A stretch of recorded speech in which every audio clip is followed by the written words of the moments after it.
The UFC is finally back after a 4-week hiatus, and we had our first card of 2025 last night. We had Mackenzie Dern taking on Amanda Ribas for the second time, along with some other MMA news we have gotten this week regarding UFC returning to Seattle after 9 years. Now, look, folks, I massively apologise for the lack of uploads. Obviously, there's been no UFC. I had a load of videos planned. However, I've been in the process of moving around house, and I'm actually heading off to Thailand tomorrow night. I'm moving out there to train full time, to live out there. I'm recording my travels on my vlog channel, my lifestyle channel as well, so all the links down below to that if you want to keep up with my personal life. And yeah, we're going to break down some of the MMA news today, going to pump out a little video for you, and then hopefully within the next few days there'll be a few little breakdowns regarding UFC 311. Anyway, let's talk about it. First of all, UFC Seattle, we have Rob Font versus Dominic Cruz.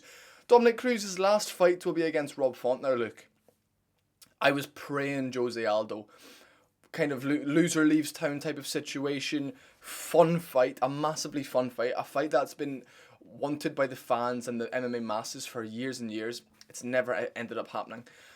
Look, Rob Font is phenomenal. He's a current contender, okay? And I think the fact that Cruz is stepping in, going to beat a current contender, get out of town, retire, but he'll be able to stand in the broadcast booth and be like, hey, look, I was still hanging in there with the top guys, but, you know, you don't want to say, he didn't want to hold it out too long. He didn't want to fight for too long. And look, smart by Cruz, because if he goes out there, and I think he might wrestle with Rob Font, you know, do his weird footwork and be into a double leg. Cruz has a lot of injuries. He's very injury prone. He's probably a bit more frail, fragile at his age. He's coming off that terrible loss to Marlon Vera, which was about 4 years ago almost. So, look, I just want to see Cruz back in there against Aldo. We couldn't get that. We need to move past it. We aren't going to get that. What we have is a phenomenal fight. Cruz versus Font is a fun fight, and also I think it's a much better fight for Cruz than Aldo would have been. Aldo mixes it up way better than Rob Font does. Font will plod forward, you know, have his guard high, be looking to time a shot. One shot at a time is not how you beat Dominic Cruz. It is if you can catch him. And I must admit, I kind of have Cruz. I know Font's been really active. He's had a few great wins, a few bad losses, but I just think Cruz will wrestle and get it done and hold him against the cage and stall out a decision so Cruz can say, I retired while still in the top 10, beating guys in the top 10. He could have taken it further, but he felt his career had run its course. He's probably making 200 grand a year doing the commentary. You know, he's probably making maybe 300 grand a year doing that. It's a phenomenal, probably salaried position job, working for the company that he helps build in a sense. So, I mean, like, he's in a great financial position, I'd imagine, and also ego-wise and career-wise, finishing in the top 10, beating a good contender like Rob Font, maybe not a title contender, but a good, solid, not gatekeeper, but kind of in that middle sort of bracket.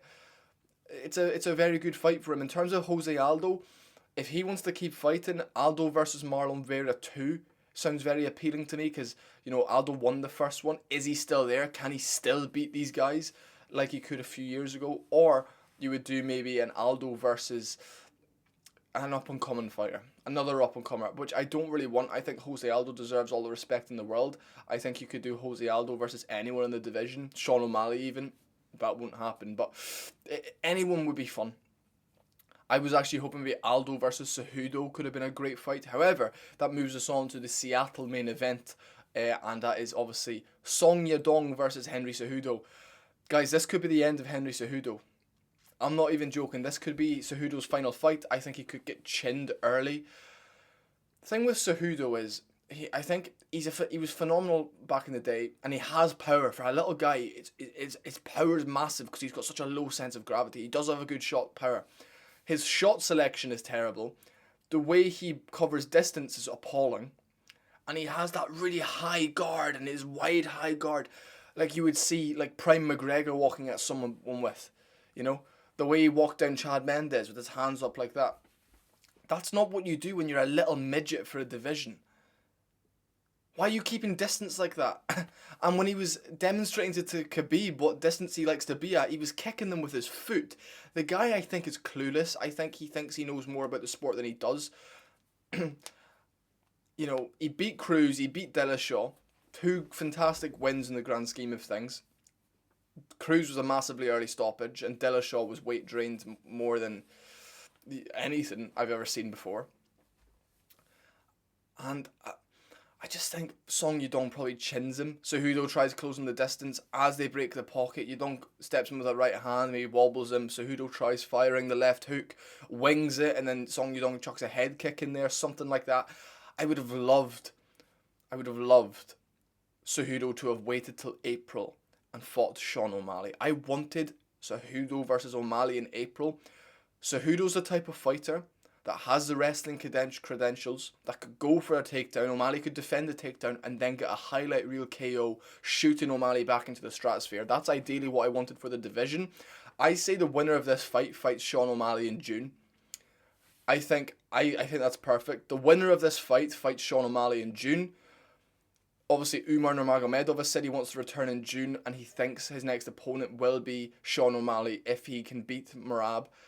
That's what the UFC will look to do. The UFC will look to do, like, you know, O'Malley, and they won't justify it. They'll just say, look, O'Malley's top of the division, everyone else is booked, and I think that's why they've booked this fight. They're wanting everyone in the top 10 to be booked up. That's why they're booking Rob Font versus Dominic Cruz. That's why they're booking Song Yudong and Cejudo. That's why they're looking at Sanhagen and being like, yeah, we'll give you somebody else, then you could get the O'Malley fight, you know? And I think that's why they've made this title fight with Merab so soon, and they've really pushed for it. Because they had a main event. They had Arman. They had Arman and Islam in the main event.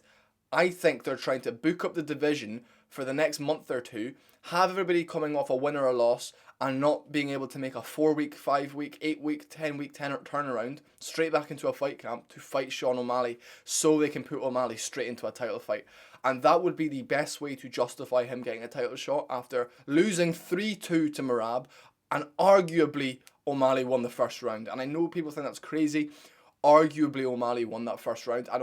And if the judges scored O'Malley rounds 3 and 5 and number 1 was really close, and if the judges gave him round 1, O'Malley would still be the champion and we would be having a completely different conversation. That's not the way of the division right now. I think O'Malley fights for the belt again. If he loses, you can recalibrate the way his career is going to go. You can take 6 months off, go up to 145, rebuild yourself, blame it on the weight cut. This is how this will work. And I don't want to see him on a losing streak. I would have liked him to fight Cejudo, but this just tells me that they're going to put him straight into a title shot. Anyway, folks, I have Song Yudong winning that fight. I want Cejudo to win. He's more of a character. However, Song Yudong's young, really growing into his frame. I think he gets the job done. I'm going to say... I'm going to say Song Yudong by rear naked choke. I just can see that. I can see Song Yudong getting it done. Anyway. By the way, O'Malley versus Peter Yan 2 is an option for an interim belt. That would be fucking amazing. Anyway, moving on. Last night, Amanda Ribas lost to Mackenzie Dern by third round armbar with about 5 seconds left in the round. And Mackenzie Dern has a lot of followers on Instagram because she has a beautiful body.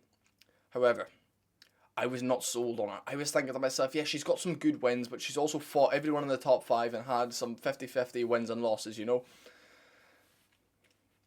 Last night, she really, to me, seemed like a more completed version of herself. Her striking isn't fantastic. She was very patient. She took her time. She was calculated. And I've now seen improvement, which would suggest to me she's going to take her time now, build her bases, and improve. And the fact she's getting these 5-round main events, which means 5-round training camps, I think is better for her. If she can push for 5 rounds and then and wear someone down, then implement her grappling like she did in this fight, she'll have more success in this division. I think her jiu-jitsu is phenomenal. If Mackenzie Dern learns a good quality jab, like a snappy jab, bounces around, a nice teep, then a takedown, all you need is a jab and a teep in women's MMA if you've got good grappling.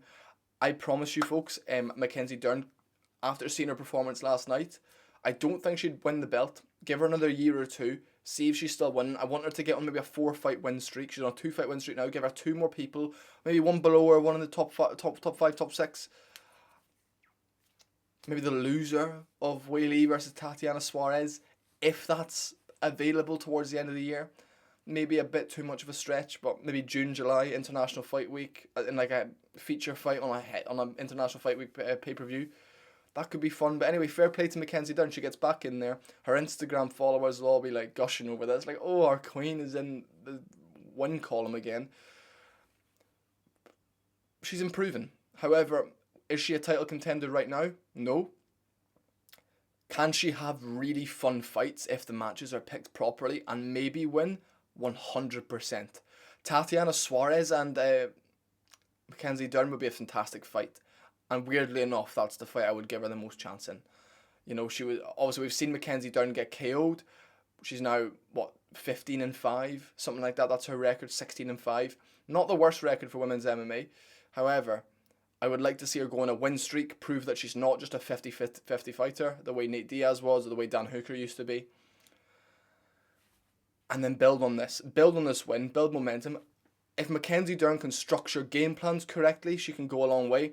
Learn how to do a proper jab, learn how to tape, snap it though, whip it into their gut, then wear them down for the 5 rounds, take a few punches, and tactically and scientifically nullify them in the grappling. And I think that's how Mackenzie Dern makes her way to the top. She is talented, she's very attractive, and the UFC are going to push her because she has both those things. She looks more like a woman, than anyone else does. That's a champion right now. So, what I'm going to do, folks, I'm going to end that video off here. That's my little MMA news reaction segment done. My little fight breakdown from the fights last night. I'm happy the UFC's back. I travel to Thailand tomorrow night, so there'll be no videos for a day or two. I will try and get something filmed when I get there, though. Don't forget to subscribe to the vlog channel. And if any of you want to sponsor any of these videos or sponsor my training out in Thailand, I will promote your brand accordingly. And I will see you guys all in my next video. Subscribe.